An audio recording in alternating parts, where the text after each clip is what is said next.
So they're filling up these detention centers. I do believe they will turn them into concentration labor camps. And they won't only be for migrants, but for any part of the population that's defined as different or a threat to the regime. So we really have to sound the alarm. And we as migration scholars, because what we know, the knowledge we have about who migrants really are and how they build societies and how this has always been part of building society, has to be an alternative narrative that we make loud and clear as we unite with other people who are under attack. What if migration isn't something that just happens, but something that is made? Welcome to Production Side, the podcast about the societal negotiation of migration. We explore how migration is produced through policies, institutions, and categories. And we ask, what role does migration research itself play in this process? Welcome to this episode of our podcast Production Side. Today we want to talk about migration research in current times, where we witness rising authoritarianism, anti-migrant politics, and an increasing extreme right in many parts of the world. And we want to discuss what this means for us as migration scholars. My name is Christine Lang. I'm Professor of Social Geography and Reflexive Migration Research at Osnabrück University, and I'm hosting this episode together with my dear colleague Janine Dahinden, Professor of Transnational Studies at the University of Neuchâtel. We are joined today by Nina Glick Schiller, one of the world's leading voices in migration research. She's Emeritus Professor of Anthropology and was the Director of the Cosmopolitan Cultures Institute at the University of Manchester. Her work, for example, on the concept of methodological nationalism or transnationalism, has left a lasting mark on the field. She's currently speaking out loudly against rising authoritarianism and the curbing of migrants' rights. For example, she's co-author of a manifesto entitled The End of Migration, in which she calls on migration scholars not merely to observe the erosion of migrants' rights, but to actively counter these developments. She's also among the founders of a network that seeks to unite migration scholars from around the world who speak out against the dehumanization of migrants and refugees and who work toward a more humane and just world. So, Nina, many thanks for joining us today for this conversation. And our idea for this podcast is really to focus on your recent publication on the manifesto with the title The End of Migration. And also, of course, we are very much interested to know more about your initiative of this Migration Scholars Global Solidarity and Resistance Network. We read your manifesto, of course, as many, and we'd like to ask you first, it has this provocative title, The End of Migration as we know it. Maybe you can briefly elaborate a bit on what you mean by this. First, I'd like to say it's not just my manifesto. It was a joint production, and I do think that scholarship is always collective, but we don't always give it credit. And especially when we're coming from different places and different positionalities, when we come together and we see a global trend, it's a form of scientific verification in a way. So Michael Bass had been working in Singapore, and he worked with construction workers and migrant workers in the Gulf states who were building sports arenas. And I had been working in the U.S. and in Germany and in the U.K., and we came together at the Max Planck Institute of Social Anthropology in Halle, and we began to see that we were seeing a similar trend. Those conversations is where this manifesto came from. When we began to write it, which was in 2022, it was provocative, looking at a trend where the kind of migration that migration scholars had been studying, where people lived transnationally, built lives in more than one place, built communities in more than one place, was coming to an end because the regulation, the migration regime, the government regulation of migration, and the corporate entrance into surveillance was changing and growing, and this would stop the way we were seeing migrants live their lives in dramatic and important ways. world disruptive ways. So that's why we called it a manifesto. It's sort of a wake-up call. Migrants are now become the enemy, the invaders, and migration is ending, and migration scholars really must speak out. Thank you for this short elaboration. And I would like to push you a bit more towards this question, what has really fundamentally changed. First, in this manifesto, you describe a kind of standard Western model of migration regime, which you say have importantly shaped migration scholarship, migration, settlement, citizenship. You put this like a kind of a model where also migration research worked upon. But I'm not sure this was really the model. Isn't this rather a US position like we had in Europe? We didn't have this migration settlement citizenship regime often. I mean, jus solis doesn't exist in Europe. We had the so-called guest worker regime, which has been very precarious in many countries, like in Germany or in Switzerland. I think we fully agree with you that the situation is really currently changed, but what exactly was it? I think we're entering a new historical conjuncture, a combination of political, economic, cultural, religious, social forces that are recombining to legitimate an authoritarian capitalism, an illiberal kind of governance, and migration is the cutting edge. And I think it reminds us to step out of our own particular paradigms and that have contrasted the U.S. to Europe. I don't agree with you that Europe was that different. I think in both places, people have always migrated. And from the time of, if we start with the World War II and the post-war moment, Europe was rebuilt by migrants. Most of them stayed, but the fact that they were migrants was forgotten. So the difference is what's remembered and forgotten in the dominant narrative, not the history of migration. People came to Europe. There were displaced people from Eastern Europe. There were refugees who fled the power of the Soviet Union.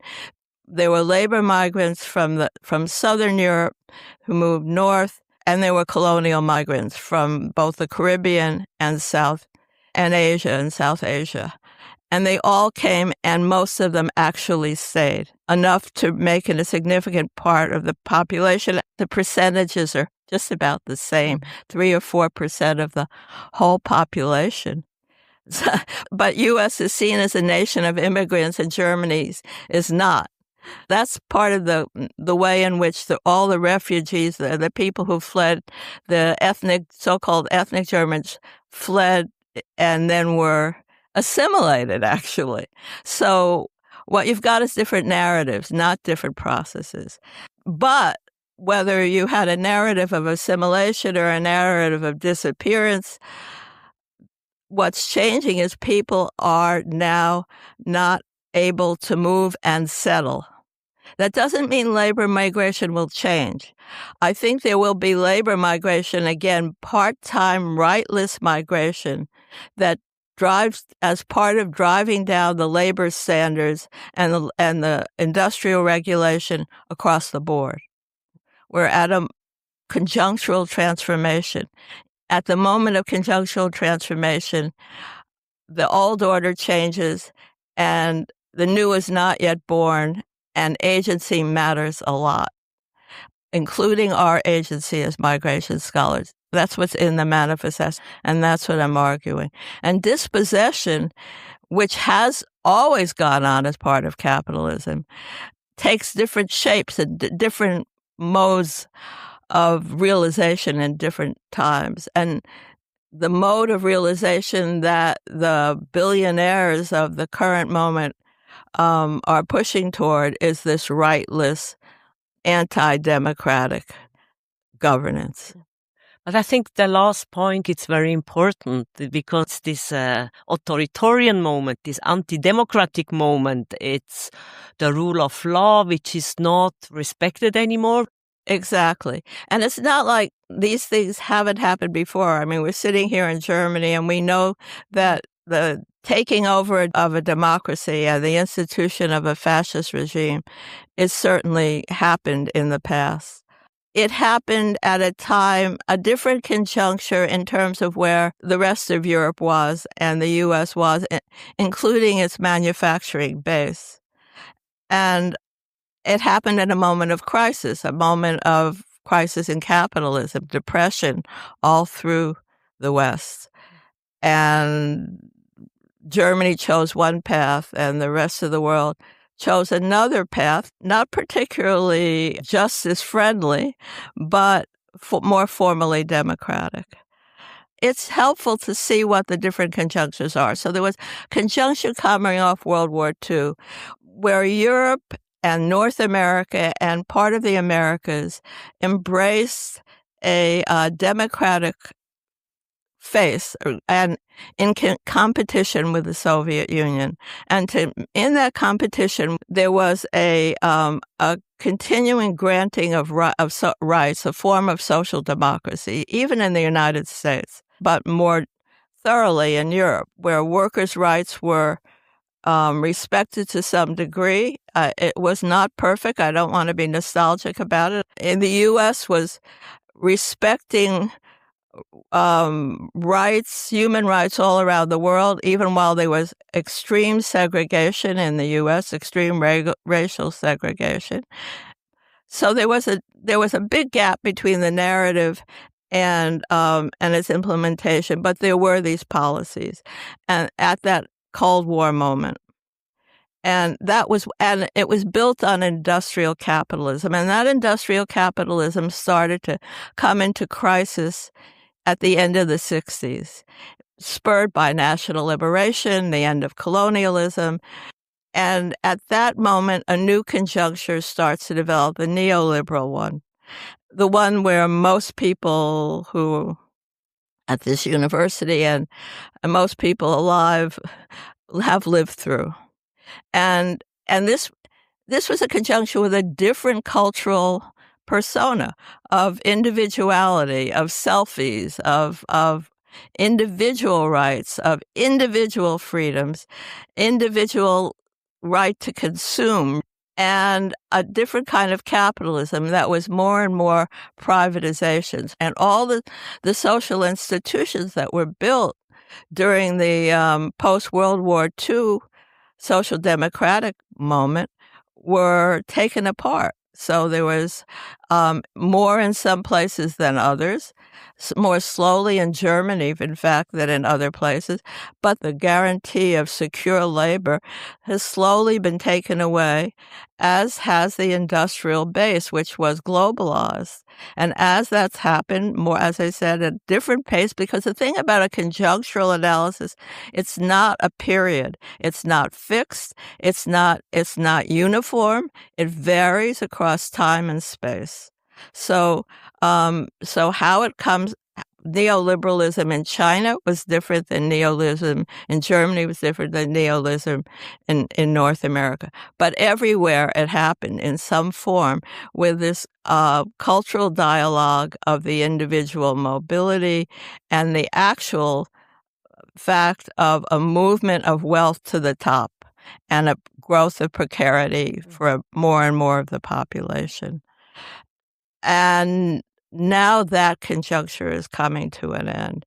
There was such a gap now in wealth between this billionaire class, this 1%, which owns most of the wealth, and the rest of the people who don't, that the billionaire class is starting to realize that the way in which power is configured in China and Russia already can happen around the world. Basically, they can become the government. As I said, it hasn't been done yet, but there's a direction for them to directly merge corporations and governance, finance and governance, AI and governance, so that they control more directly. And that means taking away the kind of rights that developed during social democracy, the alteration and a restructuring of culture, of social institutions and political institutions, as well as the economy. And here we are. Thank you so much for this, because this is not in a manifesto. And I think this is very important that we could make you talk about this. Yeah. Maybe also to add this perspective on rights. You mentioned the social rights, but also what we can observe is very much a change in the human rights regime, also out of which has been established in a certain historical moment and has had its historical conjuncture, but now related to this rise of nationalist, populist, right-wing policies, that this whole idea of there is something like an international human rights regime seems to erode. And I wonder how you connect this also, because in your manifesto you make very clear that we have to get away from this traditional categorizations in migration research, labor migrants, refugees, but we have to see how there's very similar situations that they face, and whether this rights perspective is actually what connects these situations, that we have an erosion of the social rights that have been established at a certain times, but also an erosion of human rights that go beyond social rights of workers, but also concern then the displaced person, refugee, the understanding that they are there's something like asylum. So whether you see the connection there on this rights perspective. Yes, I've been tracing it. I've been writing this paper, which tries to put this together. And the human rights and the right of asylum is very interesting, because right after World War II, it was a narrative that develops in the United Nations and with building on the 4 freedoms that FDR, Franklin Delano Roosevelt, had put out as a goal in terms of justification for World War II to rally public support. And it built on the freedom of speech and the freedom of belief. And it gets taken into the Declaration of Human Rights. But in the beginning, right after World War II, they really were only talking about Europe. They only applied refugee rights to people fleeing the Soviet Union and to displaced people. This was a rights regime that applied to Europe. And it's exactly as the conjuncture changes to neoliberalism that we get the rights regime applied globally. And the rights of asylum really get instituted, and procedures get instituted so people can come from Africa or Latin America and claim asylum elsewhere. And that's a very interesting connection, because at the very moment that the economy is privatizing public things, it's also creating this.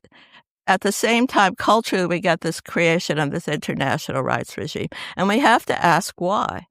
Why at the moment of taking of rights, in fact, of people in what's called the West, the Western democracy, why at that very time do we have this rights regime promulgated around the world? I think that there's a connection between human rights, humanitarian work, and security work and the construction of a national security state. We see this happening dramatically after 9/11. So it's a process, but it really comes from the very idea that you have to have a whole structure, a UN structure, a government structure to decide who is really a refugee and who's just a labor migrant and therefore doesn't have a right to come into the free world anymore, right? Because they're just a labor migrant. And this categorization, which migration scholars contributed to, legitimated, got funded to do, created whole fields, journals about refugee studies here, transnational migration there. This kind of distinction becomes the basis then for developing an increasing rejection of asylum seekers on the basis that they're not really asylum seekers, and then a criminalization of people who migrate. So we can see the progression and how it happens starts to develop during the neoliberal conjuncture as people's actual social rights and a sense of social good gets taken away, and public programs are defunded, and money is moved into integration programs for refugees. And that's why the publics in so many places got so angry, because their programs, their decent schools, their decent hospitals, their affordable housing gets taken away just as the money is put into supporting asylum seekers. There is another aspect which I found quite interesting, at least when it comes also to social science. I mean, there was this a long tradition of these critical humanitarian studies, right?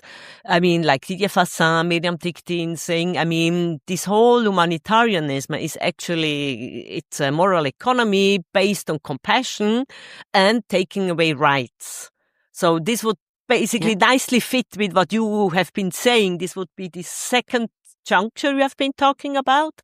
But now we as scholars, again, we are here because there is no money anymore for humanitarian aid. So we have been critically analyzing something which was a critical movement or process. But what are we doing now? We can even not criticize this anymore because most countries on the planet now withdraw their money for other countries, they for humanitarian aid, I'm living next to Geneva. Geneva is empty. These international organizations in Geneva, these humanitarian organizations, they don't have money anymore.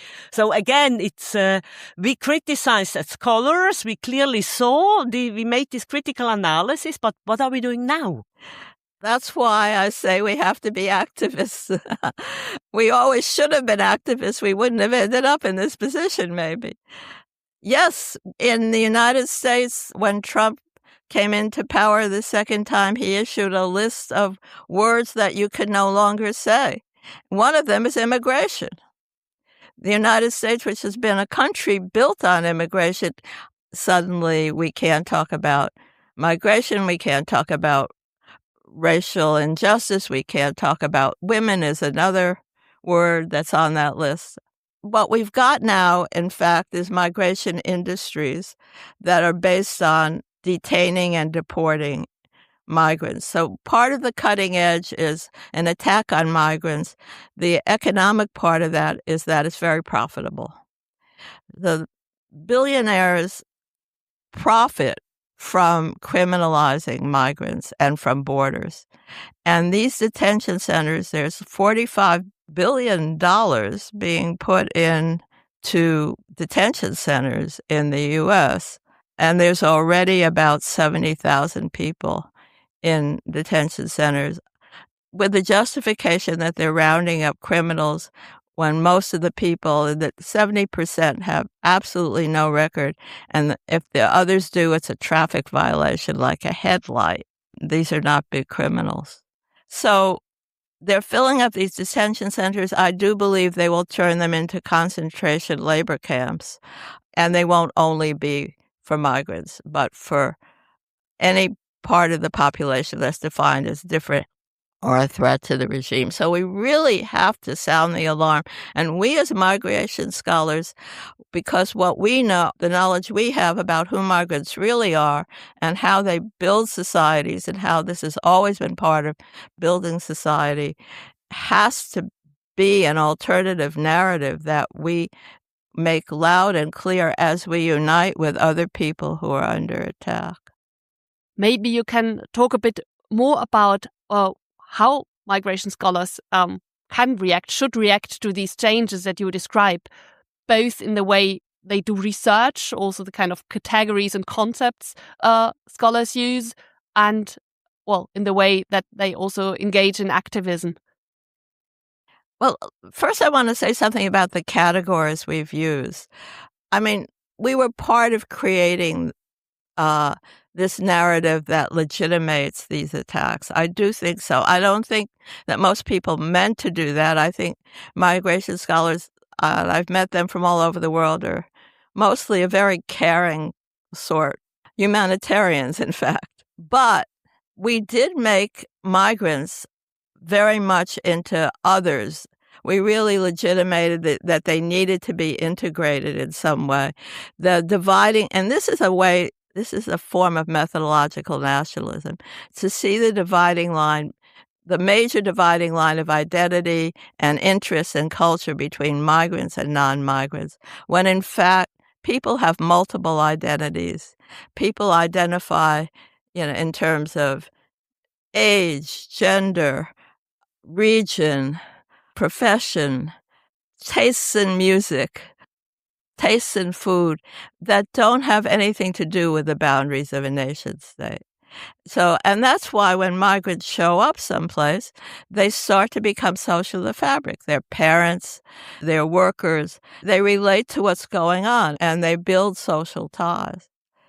And that's really coming out now in the United States, because when they start rounding up people, then the people who were saying, oh, yes, get rid of the criminal gangs, sure, take them away, start to say, wait a minute, those are my neighbors, my friends, the children in my child's class, my coworkers, our local political representatives, our local university faculty, our doctors.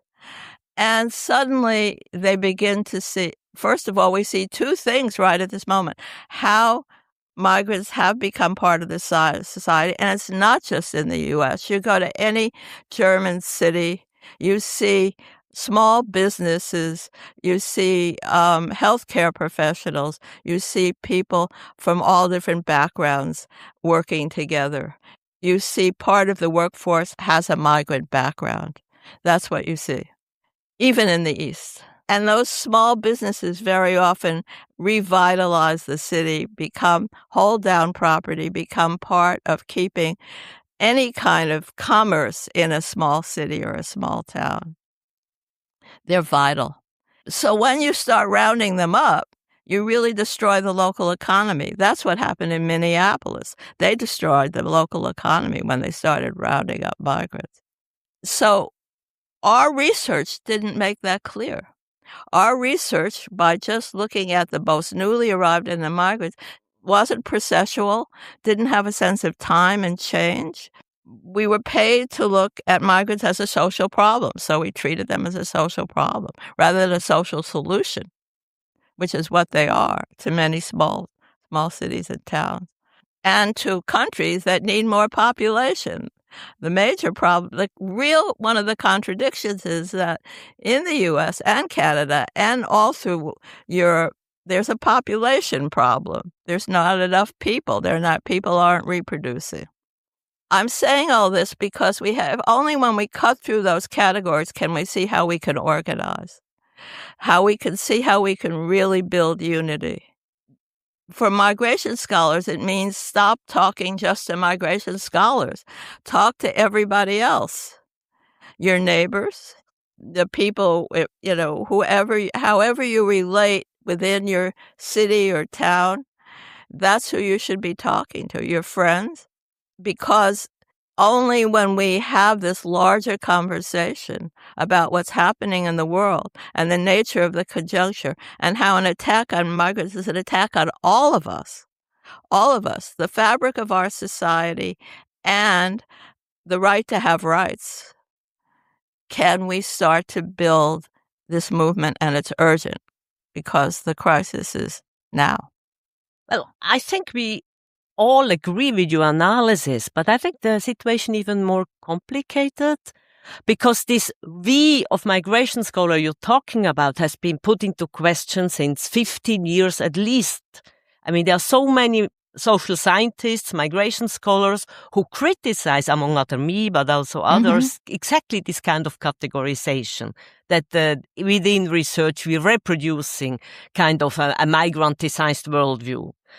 And there have been border studies. There have been activists doing participatory research. And what you basically say we need to do, I feel like it became a movement much larger the last 10 years than it was ever before, such that what I would call mainstream migration research is not really mainstream anymore nowadays. You can observe this, for instance, in IMISCO, at this huge conference. It will change. The conversations we have within IMISCO changed these last 10 or 15 years.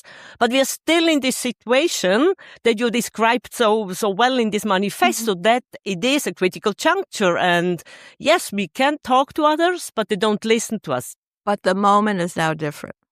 I mean, there have been migrants' rights demonstrations before, but now everyone's in the streets together. Millions. It's not enough, but it's an indication of the possible. The right stole the moment, stole the anger, and people really sort of continued the facade of liberal democracy and said, well, just vote and everything will be fine, without really speaking to this growth of this billionaire class. So, and migration scholars, whatever you say, we didn't speak to these larger class issues. We didn't speak to the nature of capitalism. Now it's in the streets. I mean, and this mass movement of anger on the right, now there's a possibility to build a mass movement to build a more just society.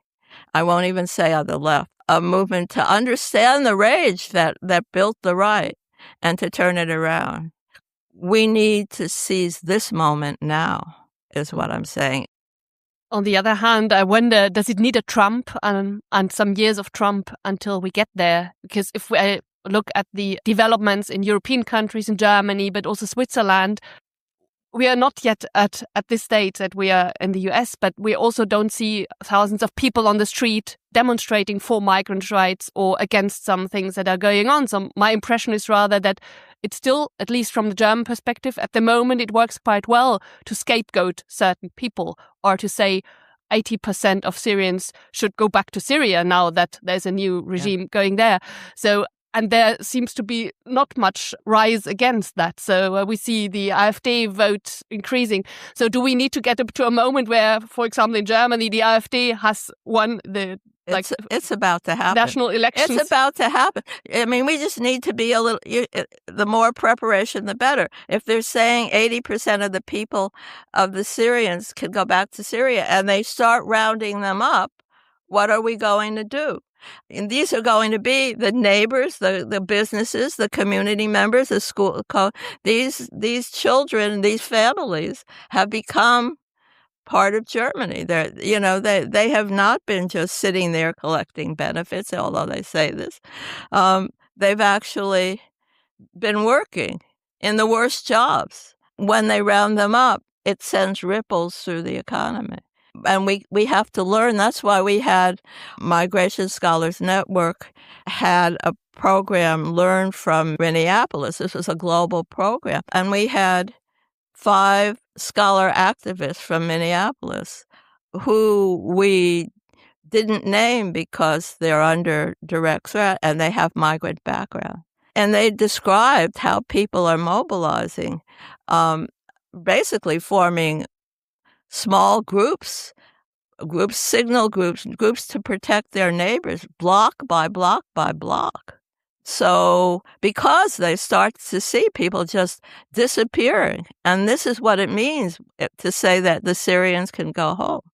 And this is what it means when the EU just said that they can deport people, externalize deportation and create concentration camps in Eastern Africa. And people have to decide whether they want their neighbors and local businessmen and the local Vietnamese restaurant or whatever suddenly, who might well have an undocumented person chopping vegetables, whether they want to see that business closed and their local restaurant taken away. As I said, conjunctures don't happen in the same place, same way, and at the same time, but are interconnected. And it's clearly that people have been learning from Trump The EU has been learning from Trump. The European right has been learning from Trump. And they don't just passively learn. Steve Bannon comes and organizes people. Steve Bannon goes to Latin America and organizes. They're developing a global movement. We have to, too. And migration scholars have a role to play. Maybe the last part of this conversation could be to turn around your this network you created, so this Migration Scholars Global Solidarity and Resistance Network. So what does this network do? What did you do concretely? And are you somehow connected to other initiatives in this field? Yes, I don't want to overblow it. It's just one effort among many. One of the problems with migration scholars is we tend to, because we get funded within our nation state around national policies, we can be very nation state oriented. Even if that's not our own political orientation, that tends to be our knowledge base and where we pay attention to the most. So a handful of us, migration scholars, initially Bella Feldman Bianco and I, she's a migration scholar in Brazil and an old friend, and even older than I am. We kept saying to each other, somebody has to do something. And we finally, last spring said, well, nobody's doing anything, so it'll have to be us. And we started to contact migration scholars that we knew around the world. And we wrote a manifesto. We wrote a statement saying now is the time to organize and to speak globally because we're facing a global situation. And we have to protect migrants and migration scholarship so that migration scholars will continue to see migration as a social good and not just go along with the flow and get funded to rejoice at deportations and detention. So we put together this statement, and we had some prominent migration scholars from different parts of the world sign it as initiators. Now we have 450 or more people who have said they want to be active members of this network, not just sign something. I'm sure all of us are signing things all the time, but actually participate in actions. And then the question was, what kind of actions can we take? And we decided to learn from the teach-ins in the 1960s, but also make them teach-outs, because those were very university-oriented, and we felt we needed to speak out and speak publicly and find public forums and unite with other people. We want to talk to each other, because we felt that one of the things that happens is that people look at the news and they say, well, I don't really like it, but everybody else seems to be going along. Just as you said, well, all these people want to deport the Syrians. I don't think they actually do, but there hasn't been a way of actually, there's only the right mobilizing, and they haven't had a chance to sit with other people and say, do you think that's right? Not really. Well, I don't think that's right either. That's the kind of thing we wanted to do. We have this website that links together various migration initiatives and publishes them and promotes them. There's a detention center group, documents the number of detention centers all over the world. There's all kinds of activity. I have another question on this network, because when you describe this whole conjunctures, these changes, you made a very strong point that there are broader societal developments, and where the way that migration and migrants are dealt with is just part of, but actually all populations or people are affected by this. And you also described that we need this larger conversation, and saying that the attack on migrants is an attack on all of us, because it concerns so many fundamentals of how we understand and want to have society working. So in this network, are there also ideas to connect with other initiatives, or to make this actually broader claim about very fundamental changes on, for example, questions of labor and work, how this is organized, or how cities are structured, or questions of internal displacements, homelessness, or housing markets, or whatever? We can think about so many aspects where these developments play out. So is this network somehow also connected to other initiatives, or do you start from the migration lens? Well, we've taken on the task of helping organize all these migration scholars that have developed all over the world. When I started studying migration, there weren't any migration scholars, basically. Definitely not in anthropology, and really they did demography if they were in sociology. And neoliberalism produced migration studies, migration journals, migration institutes, and hundreds of doctorates in migration.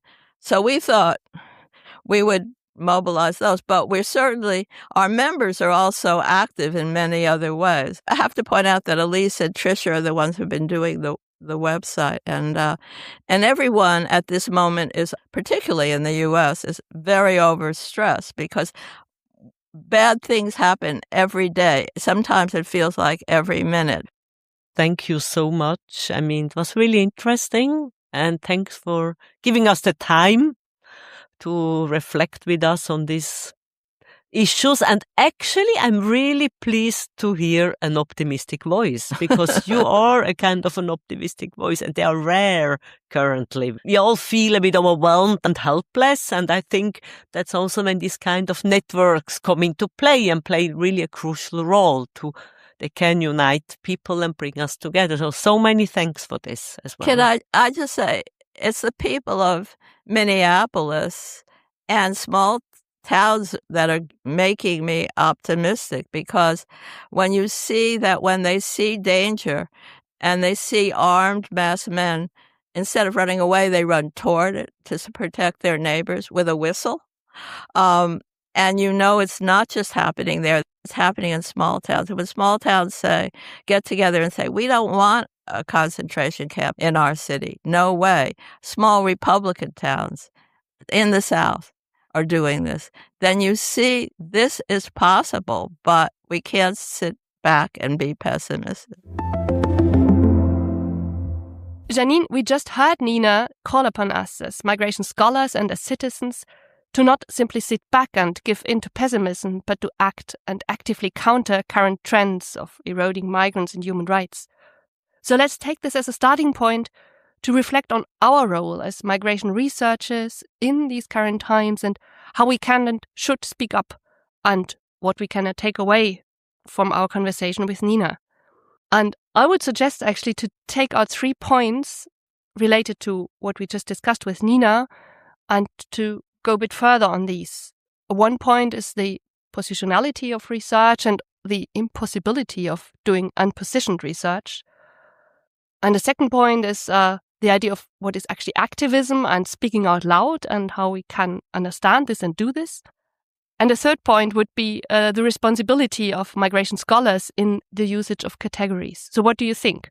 Oh, that's great. Thanks a lot for suggesting these 3 points. And I really think that in Nina's talk or in the podcast, we really can go back to what she said while discussing the 3 points.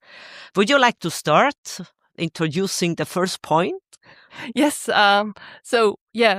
Question of positionality. So, of course, we work a lot on this in our reflexive approaches to migration research. And I think we can agree that there is nothing like a neutral, objective migration research that is not political somehow, or not situated in social and political environments and debates, so that actually also being affirmative or simply uncritical regarding a political context is a political standpoint. What do you think? Well, I mean, I think it's always very bizarre, isn't it, that if you're not making visible your position or the perspective, the position you're talking from, it's kind of interpreted as being a neutral position. Yeah. And I think this is really bizarre. So every time you clearly make transparent from where you're talking, you are considered to be not objective. And I think there's a twist here which doesn't work, because, I mean, I'm also coming from gender studies, and feminist scholars since a long time, actually, they thought about this issue. And Harding, for instance, she argues that objectivity gets even stronger when you really make transparent from which position you're talking. And I think she has a point in this, and I think that's very important. That's also why, in my eyes, we need to be careful with terms like activist.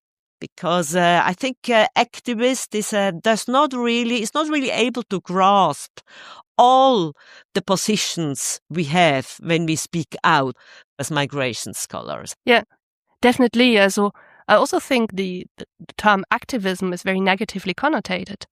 I think that adds to that. And if we start from the idea or from our understanding that there is nothing like unpositioned research, so being like labeling those who make this transparent as activist and as not being actually objective, that it's actually, as you just said, it's it's the opposite. So kind of better research. I don't know how to call it. I absolutely agree with you that the term activism does not grasp all the activities that are related to this, or that we can put under the idea of speaking out loud. So which already starts with teaching. So I think one of my most important everyday way of speaking out is teaching also bachelor students which do not study migration research but other topics, but kind of creating a political understanding of the world and point them to some developments, and do this in the role of a teacher, and of course relating this to analytical concepts, but with the whole aim to make them understand better social realities, which always involves a critical viewpoint. So, and you're also very much involved in other kinds of activities which are not obviously labeled as activism, but take up this role of speaking out loud. I think I very much liked that Nina, she used this term, to speak out loud. And I think actually using this term, we can kind of disentangle everything we do and every role, these different roles actually we have also as migration scholars. I mean, you talked about one, a teacher. When I give interviews in media, I'm an expert, which is a different role. When I'm invited to argue with right-wing party stakeholders, I even have a different role. Yes, yeah. So I think that you never would say that I'm an activist when I talk to journalists, but I think this is also a way of speaking out. I think we are social scientists. We critically analyze societies. That's one of the fundamental issues of social science, and hence also of migration scholars. Yeah, and this comes with different audiences, as you just said, and we speak out loud differently towards different audiences. It is important to have this plurality of approaches and voices, and also different kind of strategies to transmit our scholarly based, research based knowledge to further audiences and connect this to current social and political developments. Yeah, I fully agree with this. And because we often hear that people are not listening to us. And I think maybe this is right, maybe it's not right, but it's correct or not correct. But what is definitely sure, or I think what is really important is, as you said, to speak out to different forms of audiences and having different roles. And it's not about making a hierarchy between these different roles and positions that go together. So I think activists are not, let's say, less objective than are migration scholars doing consultancy with politicians, for instance. I think these are different ways of feeling this role of speaking out. Yeah. But I think what we can take, or what I personally take from our conversation with Nina, is to be much more aware of this role of speaking out loud, and maybe reflect much more on how we do this in different settings towards different audiences, maybe also being more self-confident that this is a part of our role, and use these settings and fora to also kind of combine our research-based perspectives with critical analysis of current social environments, and also help our audiences to better see certain developments that maybe they have not so much reflected upon. I think this really helps to think about this speaking out loud, as you said, to see this as a part of our role as scholars and teachers, but also as citizens in a situation where some fundamentals of liberal democracy become eroded. I fully agree. I think it's even more important than ever, this speaking out, also to contribute to democratic debates, to bring in arguments, and also to make very clear that opinions are not the same as arguments. And I really think we have a crucial role to play here, in particular at the current times, which are highly problematic, as Nina addressed very nicely. Yeah. And I think it's also important what she starts, or they started, this collective started with doing a network to be much more connected on this and also exchange with others about our different approaches and maybe also challenges we encounter when doing this, which can be kind of the kind of activism and that this scholar network that Nina has initiated is doing, but also other forms. So we see this much more also as a collective task and exchange on this. I think that's a very important point you said here. I think this the idea of collective solidarity and also of exchange. I feel like this in current times, this is really necessary. And again, for this, I think we need these different audiences, these different roles, etc. in speaking out. Yeah. And it's also our responsibility, I think, as migration scholars, clearly. Yeah, definitely. And also to use our role, which is maybe somehow more stable, still more stable than those of other people working in the field and as practitioners who often face kind of also, as currently in Germany, for example, cut down in budgets for civil society associations and who also rely on allies and kind of, for example, research to address some points and maybe have some support in voicing their perspectives. So I think it's also kind of, when we think about solidarity and creating connections, it's one thing is among scholars, but also going beyond that and seeing us as also our responsibility and in connecting with other people who might need this support even more so currently. Yeah, I fully agree. And that the role of activists, of so-called activists, to go back to this quite narrow term, is still very important, I would say. So maybe let's move to a further important point that also Nina has addressed in the conversation we had with her. Actually, the responsibility of us as migration scholars in how we use categories. So as Nina has said, so migration scholars have also contributed to make migrants into others. So we are also part of this whole process that we are now criticizing. What do you think?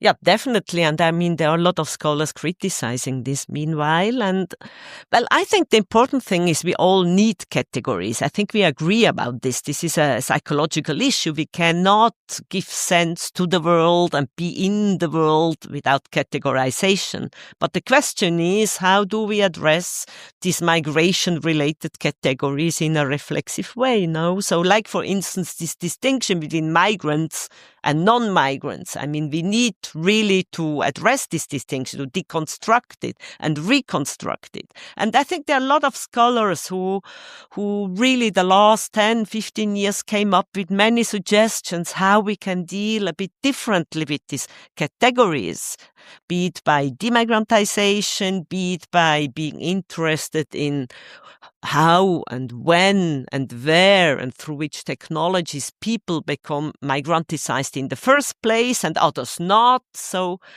I think there is a lot going on here, and we should not stop doing this. We should not stop, and it's also a process in our everyday research work. So it's not an easy task to always kind of keep thinking about the categories we use, especially because we also have to use some categories in the field when we are doing empirical research. We cannot come with our abstract theories. Of course, we need to speak in the language of the people that we talk to.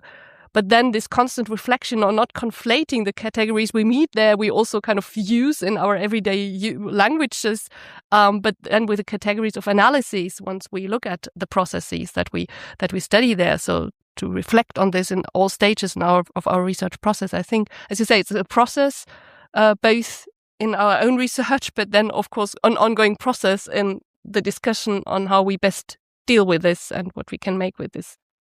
Yeah, and I think you raise an important point. Of course, when I talk to politicians, I can talk about migranticide people, or I can just simply speak about migrants. But internally, I have this distance that I know. I say migrants because it's a strategy to connect to people, to discuss something, to bring them at the end of the day to think about something. I want to think them differently maybe, or for once to open up their horizon. So it's not about not using the categories, but it's about not reproducing them in order to not reproduce very fundamental hegemonic power relations and forms of violence. I think that's important. And this is a topic it always comes up with students. They're really afraid now at times of using these categories. They're afraid of making mistakes. They're afraid of reproducing hegemonic power relations. And I think it's good to be afraid, but we still can use it because we already have this small moment of distance, of analytical distance, and use these categories also in a strategic way, I think, in order to make people think about other things, in order also to make alliances and solidarities and so on. I'm not sure if it's good to be afraid, if I would share this. I think it's good to be aware that there is something with language, but to be afraid to speak, then to say something, and also bears the possibility to speak about something. So I prefer students who maybe uncritically start just saying what they think, and then we can slowly first talk maybe about content and then about language, than having students who don't dare to speak out anything because of we encounter another problem, this kind of wokeism, negative connotation of all that has to do with being aware of the language that we use, that this is then also something that brings people apart than together. Of course, I agree with you, but I think the thing what I wanted to say with being afraid is this means they feel, something is going on here. So now let's tackle it. Everyone has the right also to say things and to make mistakes. That's not my point, but that's a first step to be able to be reflexive. So I think we basically agree. Yeah. We just phrased it a bit differently. Yeah. And I can also nicely relate this actually to what we're currently doing in our Collaborative Research Center Production of Migration, where the idea of reflexivity and reflecting of our categories is very, very important. And even if we think that we have actually somehow reflected on our objects of study and the categories we use, we have like our fellow colleagues who come with maybe different also disciplinary perspective and make us reflect again about how this is still very much situated and very much kind of a narrow understanding of what we're actually doing here. So I think this reflexive process needs a lot of collaboration also, to have always others who point us to the own biases and blind spots of our thinking. Well, reflexivity is never done, I would say. Something which has to be established and re-established and changes, and it's a never-ending task. But it should also not be our only task. I mean, again, let's go back to this idea of to speak out. I think reflexivity and speaking out should not get into competition. I think it should be done in parallel, basically. Yeah, that's true. And I think this is a very good final sentence for our podcast too. And I would like to close this and thanking Nina again for the opportunity to have this inspiring conversation with her. It's so impressive to see how she's still so much active and involved in scholarship and in creating these networks, in activism and speaking out loud against current rising authoritarian movements and anti-migrant politics. I think we both wish, and we all wish, that we could be so active after a long career as Nina Glick Schiller is. Thank you for listening to Production Side, the podcast about the societal negotiation of migration. If this episode made you think, subscribe and spread the word. You can find all credits, sources and further links in the show notes and at producingmigration.org. Production Side is produced by the Collaborative Research Center Production of Migration at Osnabrück University, funded by the German Research Foundation in collaboration with Podcast Fabrik Bielefeld. New episodes are available wherever you get your podcasts. Until next time, and until then, what's being produced right now?